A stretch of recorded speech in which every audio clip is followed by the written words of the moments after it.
Hello বন্ধুরা, আপনারা তো বলেন অনেক সময় যে ফুল ভিডিও দাও, ফুল ভিডিও দাও। তাই আপনাদের জন্য একটা ফুল ভিডিও নিয়ে আসলাম। দেখুন কীরকম লাগছে।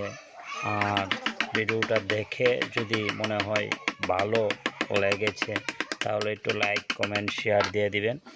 হ্যাঁ, ভালো হবে। খুব কষ্ট করে ভিডিওটা বানিয়েছি, আপনাদের জন্য। আপনাদের দিয়েই আমি ভিডিও বানানো শিখেছি, তাই দয়া করে শেয়ার দিয়ে দিবেন আর দেখতে থাকুন ভিডিও শেষ পর্যন্ত।